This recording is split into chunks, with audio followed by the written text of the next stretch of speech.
Kia ora and welcome to what is, as I already said, a very sunny afternoon in Tamaki Makaurau. We're loving it, loving being in summer, and obviously we can go shopping now, although I haven't been out yet, but I do intend to go to Bunnings tonight, and it's open till 9 o'clock. If you haven't met me, my name's Craig Young. I'm the CEO of 21Nov10, the Technology Users Association, and it's really my pleasure to have you here on this webinar this evening, which has been a long time coming. We've worked hard to plan this event. And it is supposed to be the first, well, it was supposed to be in person in both Auckland and Christchurch, and the first in a series of conversations around cybersecurity. And I'd like to thank Kordia for their support of the Kordia on this very important topic of cybersecurity and a trusted internet. If any of you have looked at the government's draft discussion document around digital strategy, trust and cybersecurity is one of the three platforms that they are looking at. And in the 21Nov10 action plan, the thing that we're working through over the next 3 years, cybersecurity and trust is also one of those big issues that we're thinking about. Cybersecurity, AI, 5G, those sorts of topics. And after this webinar is finished, I've got one question, simple question for you when you log off. You know how you have these surveys at the end? Decided not to ask you what did you think of it or anything like that. Simply, I've got a question for you which says, any hot burning topics that you're hanging out to hear about in the new year? If you can just put that in that comment, that would be really much appreciated. It's not required, but a voluntary, so it'd be awesome to have that. So today, without further ado, you haven't come to hear me, you've come to hear Peter and Hilary. Those of you that took part in a cybersecurity session we ran about the same time last year, maybe a little bit earlier. Hilary was one of our panelists then as well. But today we're going to hear from these two. So Peter and Hilary will speak jointly on the topic, and then we'll head to Q&A. And the Q&A is really dependent on, well, I've got some tough questions to ask them, but the Q&A is also dependent on you putting those questions and answers in there as well. And if you've used this tool enough, you know that at the bottom of the screen, if you're using a PC, there's a Q&A function. You can type your questions in there. If you're on an iPad or an iPhone or a phone or any of that nature, just tap the screen and it should drop down from the top and you can put the Q&A in.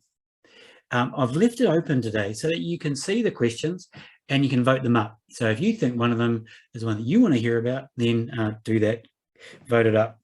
So let's get on to it.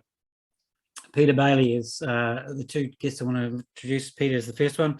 He's the Executive General Manager of Aura Information Security. He's based in Wellington, so he's been out and about with a very varied background. He's part of the Kordia executive team headed by Group CEO Sean Randell. And Hilary Walton is our other guest this afternoon.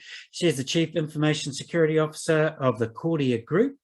She's responsible for the overall security position of Kordia in both Australia and New Zealand. She's got also a diverse background in organisational psychology and risk management. She's worked for MI5, no questions about that please today, and the London 2020 Olympics and the Paralympics Games leading the information security program. I'm going to hand over now to Peter and Hilary, who are going to present on the topic, and please remember Q&As. So kia ora, Peter and Hilary. Hi, Craig. Thanks for having us. Yeah, good to be here. Thanks everyone for making time on a Thursday afternoon. At least it's not a Friday afternoon, so you know you still came, which is good. So look, we're really excited to present on this topic. You know, Hilary and I both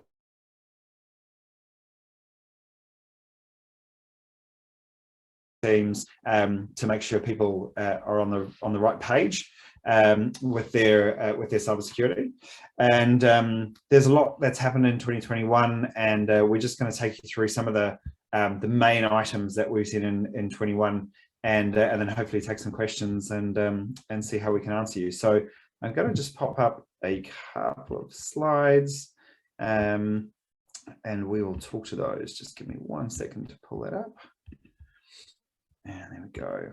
So, greatest cyber hits of 2021. So, look, the approach that Hilary and I will take to talk to these, I'll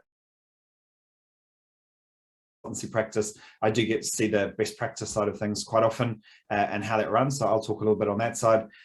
Hilary actually does the real work and actually has to implement the stuff and make it happen. So she will give you a far more practical and realistic view of things and what it's actually like dealing with some of these issues and trying to resolve them for your organization.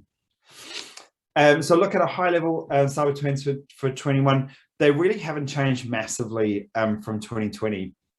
New Zealand continues to see phishing and fraud as being the main areas of concern in the country. And we see that particularly out of CERT on a regular basis. When the reporting that they do, we can see quite clearly that those are the areas that are focused on. I know I did some research a year or so ago where New Zealand had the dubious honor of being the most defrauded country in the world per capita. We do seem to be kind of gullible for some of these attacks and a little bit too trusting online, which is why they work quite well here. So under phishing in particular, two main areas that we've seen. One is COVID-19, so a huge surge over the last 18 months of COVID-19 based attacks. Now, this isn't a new technique. We see hackers take advantage of any kind of crisis or major situation where they can find ways to get hold of people's data or lock up their machines. COVID's just the latest of those, but because COVID's run for so long and it's been so multifaceted, we've seen a lot of attacks, both through phishing emails, but also through text, and not just focused on COVID itself, but also focused on stuff around that, like parcel collection or renewing things online. So that's really dominated quite a lot over the last year and a half. And then obviously ransomware has been huge. And we'll talk a little bit more about ransomware later on. But certainly we knew a couple of years ago that ransom was going to be heading this way. There's been a real wave of it over the last year or so. And we've seen some fairly sort of specialist techniques in that space. The interesting one for us over the last year was certainly DDoS. And a switch to using DDoS as a ransom tool. So, you know, as an attack, it's not anything new, DDoS, but the way that it's been implemented and the way it's been used has been interesting. And we'll chat a little bit about that. And then sort of lastly, from my side, we've seen a lot of commoditization of hacking tools. So 10, 12 years ago, if you wanted to attack someone, you really needed to do the work yourself, write the code, or you had to know someone who could write the code for you. And they were quite detailed, sophisticated attacks. We've seen a lot of this turn to tools now. So ransomware as a service is pretty popular on the dark web, or as well as just being able to buy ransomware tools and keys and that. So it's become much more of a business, and we're seeing a lot of organizations impacted by the volume now because it's so easy for hackers to do this. So Hilary, just hand over to you and talk a little bit about what it's been like being on the receiving end of some of those over the last year. Yeah, lots of fun. It's certainly not easy for organizations with the amount of cyber threats and attacks that we are seeing come through, and we definitely are seeing more. I'd quite like to talk about those kind of themes as well, particularly around the phishing and the ransomware, because so many of the cyber attacks actually happen because of the human factor being involved. So like you mentioned, the CERT's research in terms of the top 4 attack vectors for organizations, being things like, scams and frauds and people entering credentials where they shouldn't. And basically that's all humans interacting and why those things are happening. And I've kind of got this theory, I guess it's the psychologist coming out of me, that in 2020 in particular, like we had this great move online because of COVID. And during that time, we had to trust our online relationships a lot more because at some stages, they were sort of all we had. But I think it has helped contribute to that rise in scams and frauds. And the other sort of trend I am seeing coming through with some of the CERT research around the incidents that they're seeing is we're actually seeing a lot more cryptocurrency type of frauds. which I think is really interesting, because I think we're seeing this big swing where cryptocurrencies, which usually used to be this thing on the fringe that only some people were involved, it's starting to become more mainstream. I mean, it's not mainstream yet, but it's definitely on its way. And I think that whole environment, this whole Web 3.0 it's just a whole new kind of platform and environment that people have to get used to. And learning the ins and outs of how to stay safe there can be quite difficult. So I think we're seeing people get tripped up by those scams and frauds much more in particular. And even when you think of ransomware as well, and CERT actually has a really good document they've put out around ransomware. It's got a really cool picture that a lot of us security people are in love with. And it's sort of about how ransomware gets into an organization, and the kind of 4 ways that they see ransomware getting into organizations, again, is because people have clicked on something they shouldn't, they've entered their credentials something they shouldn't, they've haven't patched a system that they shouldn't. And so this human factor is so important in the current environment.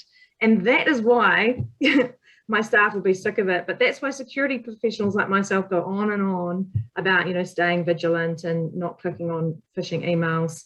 Anything that is something that an email that you don't expect to get, it's got bad grammar, it's a really odd request. That's why it's so important just to check in an out of bounds way if that email is from the person you expect. So when I say out of bounds, I mean a different comms method, like, give the person a call or a text and find out if emails were from them.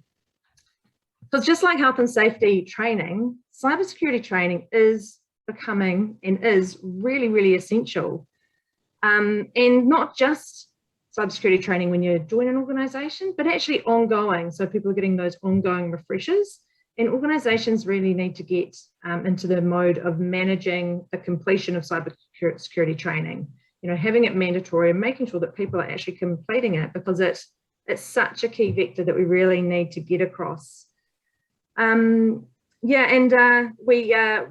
at Kordia and Aura, we like to do market research, which we're going to be talking a little about during this presentation. But basically, we survey IT leaders across New Zealand to find out what their cybersecurity challenges are.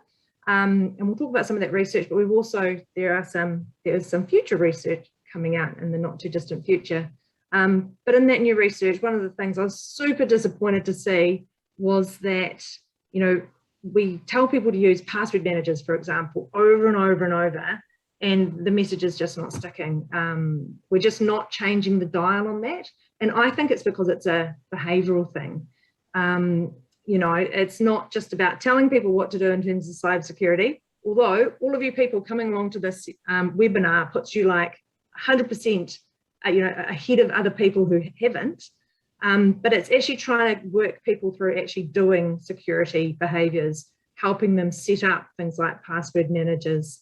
And so, Craig, if it's of any use and if the audience finds it valuable, I pledge I will come back and do a how to set up a password manager workshop, if that's of use, so that I'm moving beyond just telling to actually helping people with doing. It won't necessarily be easy doing it online, but, so maybe that's an in-person one, but I'm more than happy to do that, because I just feel so strongly about it, and we need to change that behaviour in particular. And that's why also practicing your incident response plans is so important. Reading a plan and kind of knowing it off by heart is one thing, but doing it is a completely different thing. It really, doing things imprints more on your muscle memory and helps improve security posture so much. Right. Thanks, Hilary. Some really good tips in there to combat some of those major trends. So I thought the first one we'd talk about is ransomware, just because it is such a big topic and everyone has been touched by it in some way over the last year or so. So we knew probably about 2 years ago, like I said, that there was definitely a wave of ransomware heading this way. I attended a conference in the US at the start of 2020, and the conversation there was around, actually, sorry, that was the start of 2019, that one. And the conversation was around a change in the way that ransomware was being delivered. And we were going to see ransomware where the attackers were really taking some time and energy to ensure that they had maximum impact from their attack. And so for the first time, they were talking about sort of infiltration into your network. They were then talking about exfiltration of data and this potentially being held as part of the ransom to leverage you if you wouldn't pay the ransom. And then they said that attackers were getting a bit tired of just trying to attack American organizations because they were getting quite savvy to it, and they were looking further afield. And certainly Australia, New Zealand, and a few other countries were in their sights as good places to go. And so literally within a few months of being at that conference, we saw the trickle, the start of these attacks. And if you listen to the sequence of the attack and you think about, for example, like the Waikato DHB attack, that's exactly what they followed. If you watch it in the press, they got in, they looked around, they exfiltrated some information, then they ran their attack, maximum impact and what it locked up. And then when the Waikato DHB wouldn't pay, the next thing they did was threaten to release the information they held, which they then did. So that's the pattern we've seen, and we've seen that across a number of organizations. Toll Group had some attacks. We saw Lion Brewery suffer a ransomware attack. I would say Lion was probably the worst one because it stopped beer getting out on a Friday afternoon, which is never a good thing. So, you know, the real world impact. Too, wasn't it? Yeah, that's right. The real world impacts of cybersecurity. But we've seen more and more of this rolling across New Zealand, and as Hilary says, in the survey work that we've done with organizations, we've seen that tick up over the last few years, where only a few organizations before had said that they'd been affected by something like ransomware. We're sort of seeing nearly half of New Zealand businesses suffering some kind of ransomware attack over the last year. So we've seen that wave, and then we've also seen what I referred to earlier, this wave of kind of ransomware as a service coming through as well. So attackers realizing that it's quite easy to run these attacks. They don't need to waste their time writing lots of code. And so I'm sure a number of you will remember the gas pipeline in the US that suffered an attack and was held up for a while. They did end up paying the ransom on that, but the tools that they used to run that attack on the Colonial Pipeline, they were not new. They bought those on the dark web. It was a known attack. So even though that was a really high profile and big attack, there was nothing sort of new or interesting about the technology of it. So for organizations in New Zealand being really aware that there are going to be more of these, and the attackers are looking at how to maximize their impact and get the most money out of it, they are trying to find ways to force you to pay.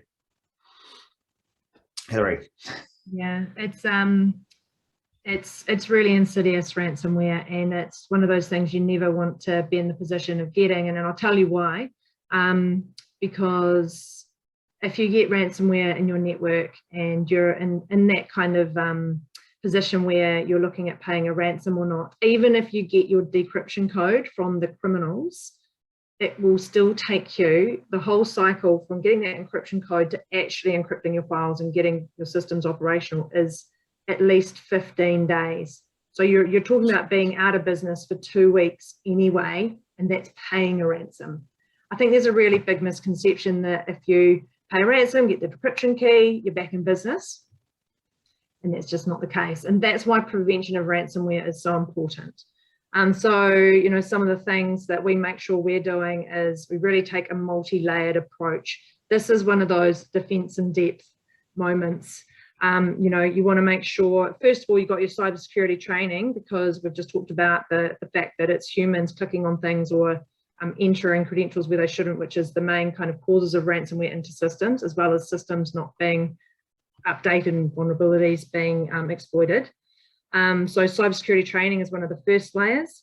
You want to make sure you're also preventing the spread of any ransomware in your network. So that's where the network segmentation piece becomes really important. You know, you don't want all your eggs in one basket. You want kind of critical things partitioned off.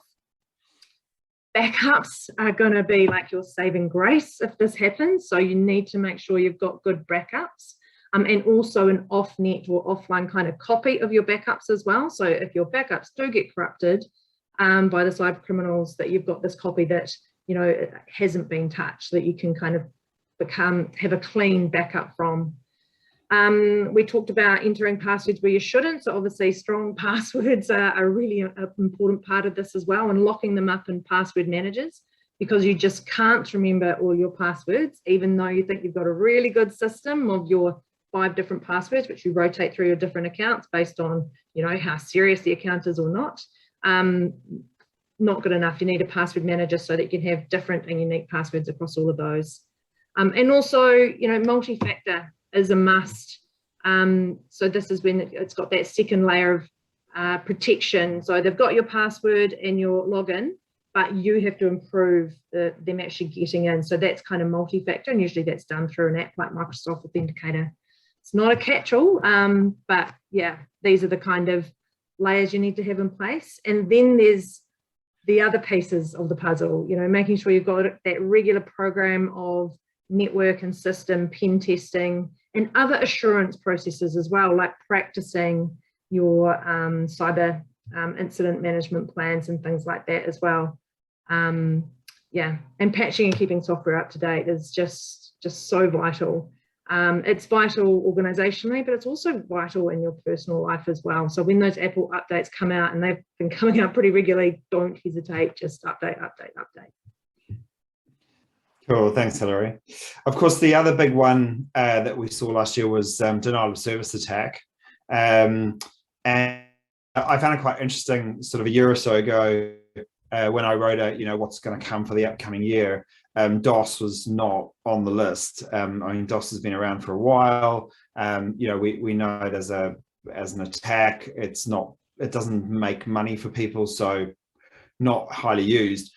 So you know, over the last year, enter DOS as ransom, which was a bit of a change. So essentially, the form of the attack is we're going to take you offline, and we'll keep taking you offline until you pay the money. So of course, NZX being the most prolific one we saw last year, there've been many since, including sort of Kiwibank and Met Service and that more recently. But what we've discovered with the NZX one is the scale of this is pretty huge. So we've got sort of a lot of like the way that they have to run the attack on the NZX involved quite a lot of energy and money. And so what we see now is copycats. So organizations purporting to be the same organization that attacked the NZX, but they don't have the same budget or time or energy to take you down. So they're going to try and bluff you to do that. So we see ransom notes coming through saying, hey, we're going to hit you with massive amounts of data, and we'll give you a little taste of it.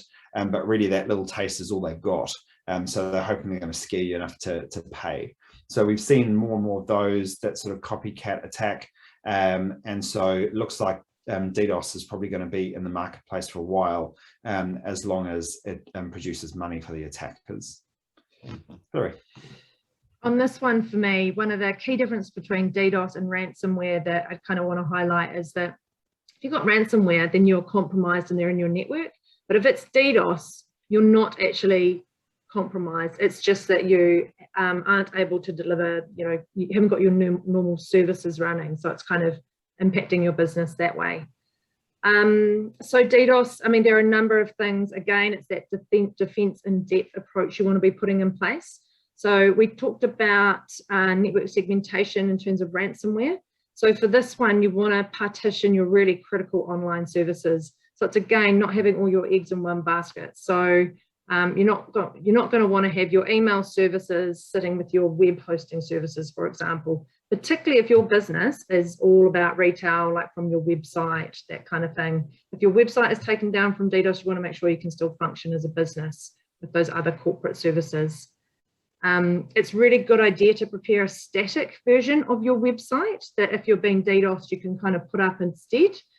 So that can help kind of help with the look of continuity for your business. And so that's another good one to have in the event of that. You might want to think about cloud-based hosting, particularly with a really high bandwidth, and what you can do around that. But then also there are actual DDoS mitigation services that you can put in place as well. So that could include black holing, which means your ISP essentially will knock you off the network if that happens, but that's not really going to help you get back to business. It's just going to stop the DDoS. The other one there is scrubbing. So that means that you've got all the traffic coming down to your website, for example. Some of it is your actual customers trying to get through, and then the most of it is kind of noise and traffic, which is stopping the service. Well, scrubbing will take away some of that kind of noisy traffic so that your actual legitimate traffic can get through. So that's services you can look at from your ISP. Another really good tip is to have all the contact numbers that you need actually saved to your phone. So literally saved to your phone, not in your Outlook, not in whatever kind of other email system you're using, because if they're on your phone, that means at least you can be contacting your IT department or security partners or whoever it might be, and that can help as well. And then also, this is another one that's really good to practice as well. So if teams are practicing this, then they can get into the rhythm of what they need to do. Right, we need to do black holing or scrubbing or put up a static website, whatever it might be. Cool, thank you, Hilary. And the last one that we're going to just talk about briefly is the real change. And this has been over a period of time, but we've certainly seen the impact of it over the last year or so. And that's been that cybersecurity is not seen just as an IT issue anymore. It really is seen as a risk, and really is seen as something that needs to be discussed at board level. And so certainly sort of for myself and Hilary, who do quite a lot of these sorts of engagements, going and talking to boards about you have to understand your risk to manage it, and that includes your cybersecurity risk. And you need to treat it like anything else. So if you've got health and safety on the register, you understand that, and you're managing the risk for your health and safety.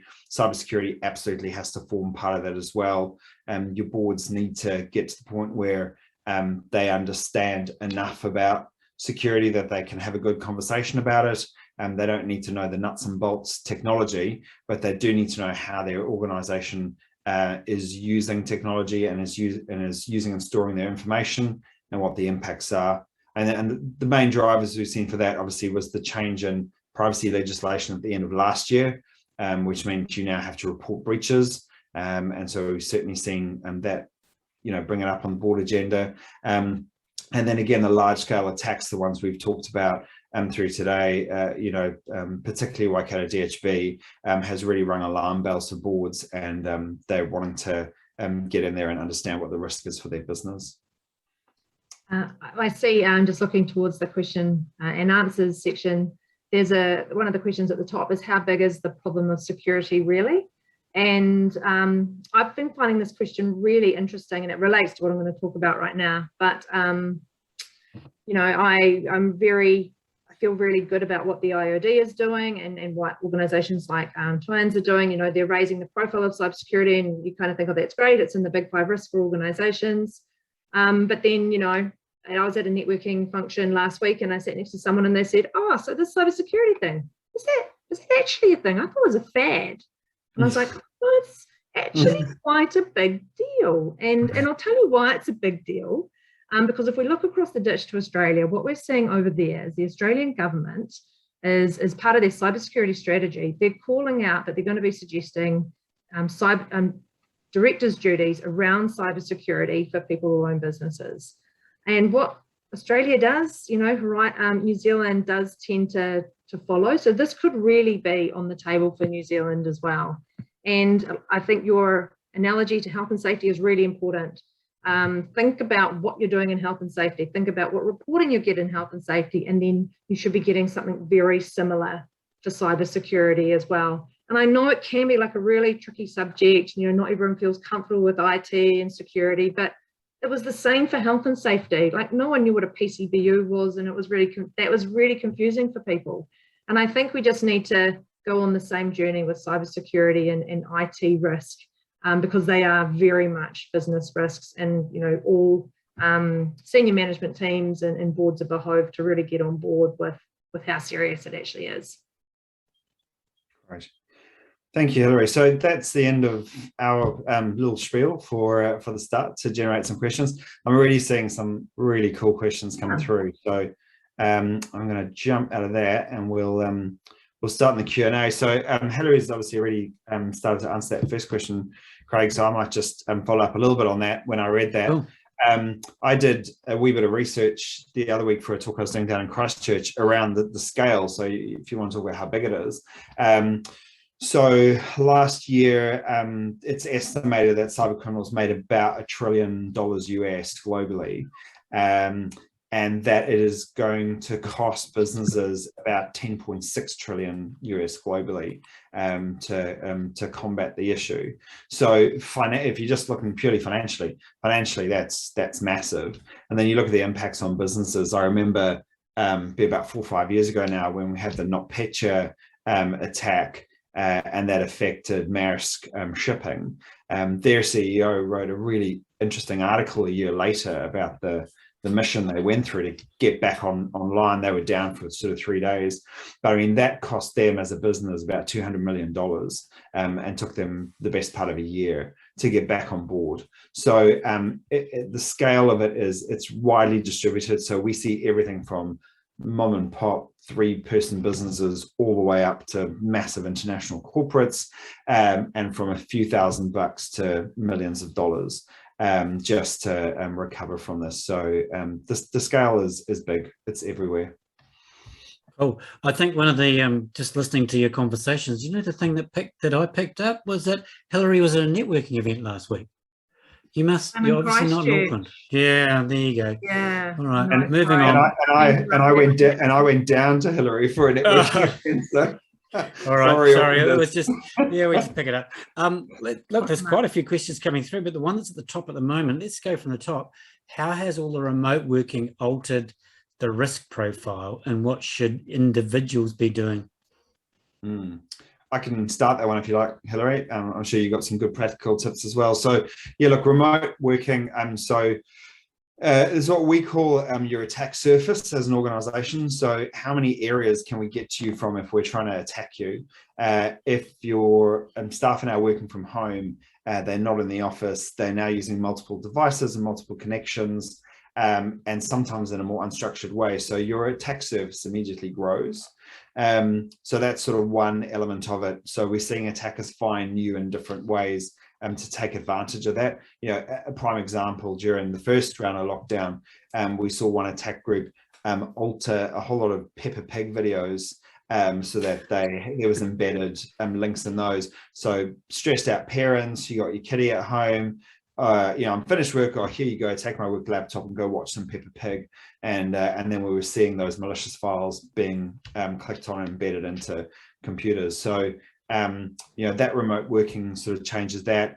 And then also the tools people are using. So not necessarily using the sanctioned work tools all the time. Oh, I just need to chat to someone, so I've got a WhatsApp group that I'm using, or so stuff that the business hasn't looked at and gone, yes, we feel this is safe, this is a good channel for communication. They're kind of just grabbing whatever's around so it can get the job done. Yeah, and I think the second part of that was around what individuals should be doing. So if you're thinking, I guess, in particular about your home security, then we just need to pick up our game a lot more. So have your password manager, change the default password on your home Wi-Fi. And one of the big things I think is, particularly if people have printers at home, is the amount of kind of paper that people are printing off and what they're printing off and how they're disposing of that. It's either you're kind of collecting it up so that you can take it back into work and get it properly shredded, or you're going to want to make sure that you're disposing of that in the fire or whatever it is. Like there's it's all those individual pieces which don't seem like much, but they actually add up to a lot as well. I think if I listen to it. Sorry, you go for it. No, I was going to say, I'll admit to having a cardboard box in the garage where all these pieces of paper are going, so I can take them into the office. Good on you. I think sort of, when you listen to people talk about this, the issue really has just been, everyone's been so busy, work's been so strange. There just hasn't been the time to sit down and go, actually, how are we working from home in a secure manner? And what's our policy? And can we tell staff what that looks like? And so I think the fact that, we can all tell this is long term now, right? We're constantly going to have part of our workforce at home. We need to sit down and do that stuff and really sort those policies out so we understand what the risk is that we're taking. Yeah, the next question sort of follows on from that, and maybe you've answered, and maybe if you've got anything else, but just the question about should companies still allow users to use personal devices to RDP into devices in the office. And RDP is remote desktop. Yeah. I can't remember the P. Yeah. So you go, Hilary. I know you've done quite a lot with this. So look, I think companies can, but it all depends on what the security of that RDP service is. So that should be something, because they have been seen as weak points in terms of cybersecurity. You want to make sure that you're getting it tested, like pen tested regularly, to make sure that only the right apps and services actually can be reached. But yeah, I think that there'll be a lot of businesses out there that are still using that, because it can be a practical way to do work. Yeah, so I think just the only thing I've got to add to that is, again, it's about risk assessment. Like you say, Hilary, it might be the only option for your staff to do their work. So that's fine. But assess what the risk is. If someone is using a device that's infected, have you got everything set up that's not going to impact your network, which it shouldn't do if you've got it set up properly. But yeah, assess that risk. Go, is this the only option? Do we want to do it? And have we mitigated that properly? Yeah, cool. I can see we've got an international audience, because the next question is offshore, but Vaughan's asking, and there's two people have voted it up. There's no mention of insurance, because insurance often forms part of your risk management strategy. And for quite a while, I was driving into the city, when you could, and Crombie Lockwood had the big sign up, cybersecurity insurance. So is there any point in that insurance, or is it just clever product marketing by insurance companies? Good question. It is a really good question, actually. And we do, I don't know, Hilary, I think you do too. We do get asked about insurance quite a lot. And, is it worth it? And is it a good idea? Look, I think with insurance, yes, I think it has its part to play in your entire response. But I do think, like anything, understand where you're coming from. So what are the issues that you're trying to solve here with your insurance? If you go, look, as an organization, and I see this question here later, so we'll get to that in a minute, you decide, yes, we're going to pay ransoms, which I don't recommend, but you decide you're going to do that. Will our insurance cover us for that? Some do, some don't. If you go, there's certain things that are covered under cyber insurance and others that are not. So understand what it is you're trying to solve, and then understand what the insurance gives you. I think that's where a lot of people get into trouble. They go, oh, we'll just get a cyber insurance policy and that'll cover us for cyber. Something goes wrong, and then they realize, oh, actually the thing we really need to be covered for is not in the policy. I think the insurance companies have come a long way as well. They understand a lot more about what it is they're offering and why. And so they should be able to give you a bit more of a hand in those conversations. And I guess what it's not going to cover you for necessarily is that brand and reputation damage. If you've had a cyber event and you've been out of business for a couple of weeks, customers may still choose to go elsewhere, even though you've had that sum insured. Yeah. Well, let's jump down. I know it's not at the top at the moment, but it's a simple question: should you pay or not? Oh, that's obviously the ransomware one, right? I was at a conference earlier this year when we could on cybersecurity in schools, and the story was told of Hutt High, I think. Oh, it's a high school in the Hutt Valley, and they got done by ransomware. They didn't pay, but it took them, as you said, Hilary, days and days and days to get themselves back up and running. And I suppose those of us that aren't close to it, there's probably a lot goes on that we don't know about. So should you pay? I'll start with the very principled approach. Yeah. Look, we all say no, and I'll give you a few reasons why we say no. So we say no because first of all, you are funding criminal activity. So that, $1 trillion US, a chunk of that is through people paying their ransoms. Number two, again, you are dealing with criminals. So there is no guarantee that you're going to get what you've paid for. So you've paid for the unlock key. You might get it. I think the last stat I saw was about 63% of organizations that pay get all their information back. Some get some of their information back and some get none back. And that can be because they never give you the key, or it can be because it's just a bad bit of code and the key doesn't work when it gets to you. So, so there's no guarantee of getting it. And certainly if they're holding your data, and part of the ransom they're trying to get you to pay is to say, once you pay it, we'll delete it. they will never delete that data. And I can guarantee, because we see it pop up on the dark web time and time again, where people think they've paid to have stuff deleted and they've not.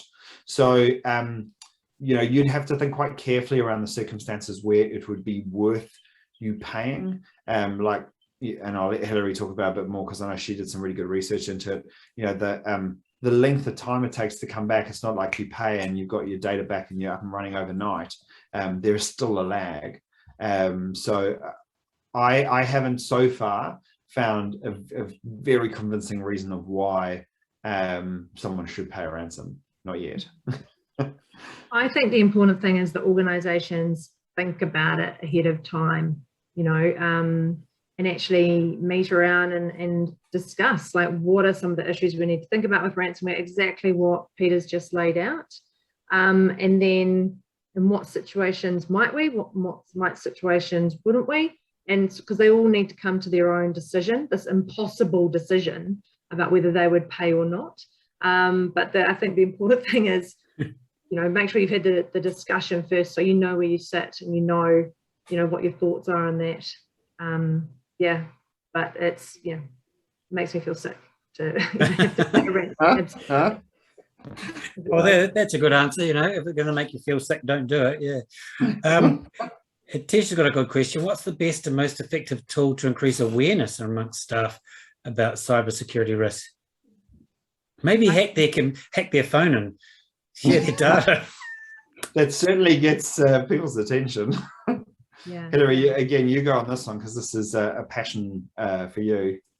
Yeah, and I think we're lucky. I think there are a lot more tools than ever before coming out around security awareness. You know, kind of tools with kind of lots of prepackaged things in them. You know, videos kind of ready made, all that kind of thing. But I think the key that the tool is trying to achieve is that it's got to be done with lots of different mediums, said in lots of different ways. It's not just email, it's not just talking, it's not just workshop, it's not just video, but it's like trying to find as many channels as you've got available to you in the organization and using all of them.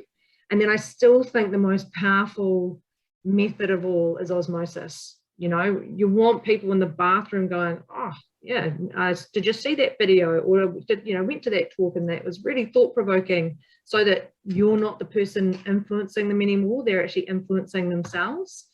And then also, like, behavior is led from the top, 100% led from the top. So if the senior management are all on board and displaying the right walk and talk, then that just filters through the organization immensely. Culture change comes from the top, in my opinion.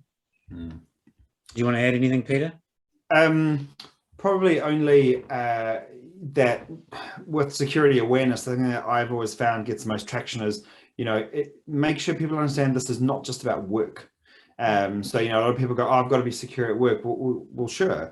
But the stuff you do at work, you're doing at home as well. So if you're using multi-factor authentication at work, I'd advise you to use it at home. If you're updating your computer at work, update your computer at home. So I always find that gets people's attention the most and actually changes behavior, which is what you're trying to do. When you go, you may not care about your work laptop, you should, but you may not, but you are going to care about your home laptop because you're doing your banking on that. So get used to doing that, because then you'll do it at work. Yeah, that banking one is, it's like, certainly gets the attention of people when that happens to them. Yeah. Definitely. Hey, so Ernest got a good question about what are some of your plans of action for cyber resilience in an organization that go hand in hand with cyber security? Okay. I can go for that one, because I'm going to jump on the culture part again in terms of resilience. Because if your culture are vigilant and thinking about security and it's part of their kind of DNA, then your security posture just improves so much. I mean, we know culture pervades every part of an organization, including security. So, you know, one of the issues is that often security isn't understood, or it's seen as a block, or it's seen as really boring. It's not quite as exciting for some people as it is for me and Peter, which we just can't understand. And our teams are obviously on board with that as well. But yeah, we need to find a way for people in organizations to really think about the culture that they have around security in their business, because that's the biggest mistake, is just to ignore that. Because if you don't have a good security culture, then that's when you get incidents which are really time consuming to resolve. you're losing IP from your organization. CEOs and boards are getting really nervous. Like, there are such big impacts of having poor security cultures that, for me, that's a real focus. And I know people think culture is kind of a soft thing. What does that really mean? But, like, for example, if I try and think of some human-centric or cultural-centric examples of poor security behaviours, it can really be anything. So it can be using a weak password on your account because you know, you didn't really realise how important having a strong one was, entering your credentials somewhere because it looked like your company portal. Whoops, you know, that's another culture thing as well. Even misconfiguring your cloud can be cultural. You know, you spun it up, you were going to come back and kind of sort it out later in terms of the right configurations, but you forgot you'd kind of done it. Even just, you know, phone calls, like taking someone on their word that they are who they say they are on the phone because they sounded really convincing, or you really thought you were going to win that prize. Like, there's so much cultural aspects to security, which I think is, yeah, play into that kind of resilience action plan. I think also in sort of in the earlier section, Hilary mentioned defense in depth, and I always think, you know, that's such an important part of an organization. You can't go, oh well, we'll just sort our people out and then we'll have terrible IT environment, and vice versa. You can't go, oh, we'll fix all the IT and then we don't have to worry about the people. We had particularly, when NZX happened, heaps of customers rang us up going, oh, what do we do about DDoS? Give us all the DDoS things. We just need to fix DDoS. And then, you know, then the ransom attack happened. Everyone was like, oh, what do we do about ransomware? You know, and you're going, just, it's not, you can't point fix this stuff. It's got to be in depth across your organization. And I think organizations that think holistically about their security, they build that into how they operate, and it sort of just becomes part of, and I guess going back to Hilary's point, your culture, both the way you behave and how your organization functions in a technical manner, you just end up with a much more secure company. And at the end of the day, with attackers, what you're trying to do is make yourself the least appetizing target. So they are trying to find the cheapest, quickest way to exploit someone. If you're hard, if you have, you know, they poke you in a few places and you're good, they're probably going to move on to someone else because they're going to want to waste as little time as possible before they move on to the next one. I think I've just found my quote. I've found my quote for Monday's newsletter. Aim is to make us the least attractive target. Yeah, you only need to be faster than your friend. Like, if that's right. Like Aussie there, you know. I think you've answered the question that's come in, which is which one is a priority, training employees or upgrade technology. Basically, you've said you got to do both. Yep. You've got to do both. And yeah, and it does depend on your organization as well. You know, do you use very little technology, but you have a massive staff base, then you might want to focus a bit more on your staff. But if you don't do both, you're going to end up coming short somewhere. Let's take a little segue for a question from the comms guys. So Steve is a comms person. His technical skills are okay. Interested in your view as to whether organisations should treat a cybersecurity attack using existing crisis management procedures, or whether it's something that's so different it merits its own strategy. I'd love to answer that. Go for it. I've been thinking a lot about that recently. Yeah, so I think crisis management systems across an organisation should kind of align. Like, you shouldn't have completely different processes so that when people get into it, they're like, oh, which process is this in the crisis? Like, you don't want that. But I think there is a point where a crisis can have a security flavour, because they don't all start out as, you know, you could start a crisis thinking, oh, this is just services down, this is an operational kind of crisis, and then it might morph into a cybersecurity crisis because you've done some more investigation, for example. But I think there is expertise that comes from the cybersecurity incident management plan, which you need if you're going to deal with a cybersecurity incident. You know, understanding things like, well, we need to reach out to the National Cybersecurity Centre because they might have some excellent people who can help us with this incident that we've got. Understanding that, okay, now we actually really need to think about privacy law, and, you know, is this data breach cause serious harm, and what that could mean. What else, Peter? So Also things like, oh, maybe you've got some SLAs with some of your customers you need to consider because you promised them you would tell them about a breach within 24 hours, 72 hours, and all of those kind of things. So I think there is expertise in the cyber incident management area that must come to bear. So you can't just have a crisis management plan, or they need to kind of come together and meet at some point. Yeah. I don't think I've actually got anything to add to that. That was sort of exactly what I was thinking. So yeah, excellent. Oh, well, we're giving Steve a new task he has to go away and do now anyway. So that'll be I'll be owing him a beer now. So we've got some technical questions before we finish up, but so let's just run through them. SASE, okay, I don't know what that is. Is it just overblown vendor hype? Yeah, so SASE, everyone's going to be hearing about SASE.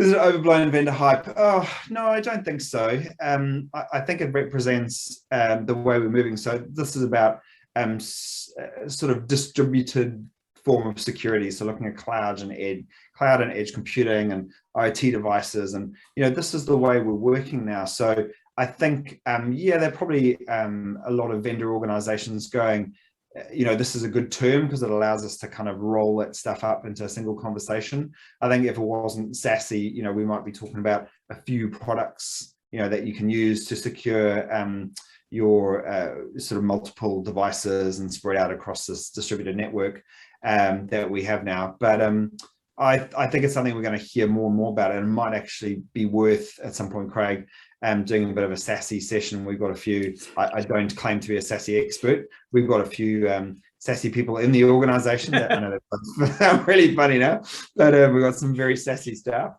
who could definitely come and have a great conversation about that. All right, Hilary, did you have anything else to add on SASE? Yeah, look, I think these are new ways to architect organizations so that they are more secure, so that, you're not trusting someone joining you, you're verifying it. Done with a range of kind of different products. And so I think there's definitely a space for it, but you need to kind of, as a CISO, you need to kind of make your way through the right vendor to help you on that journey. It's about finding the right vendor to help you work out from what you've already got, what you kind of need. Okay, a couple of quick ones then. Do you think there's merit in regulating IT professionals and providers, because anyone can call themselves an expert or MSP security provider? Who wants to take that one? I'd love to answer that one because I've been quizzed on this a few times recently. Yes, I think there absolutely is a merit in that. Cybersecurity is still a relatively young discipline. I mean, Aura is, what are we now, 15 years old, and we're like one of the oldest cybersecurity companies in the country, so it's a pretty new discipline, and there are a lot of cowboys out there and people saying, hey, I know all about this.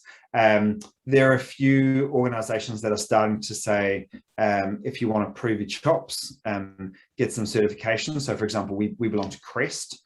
So Crest is it's a UK started organization. You go through a pretty stringent process for them to approve you and go, actually, you are worth the salt that you say you're worth, and you can trade under using their little logo.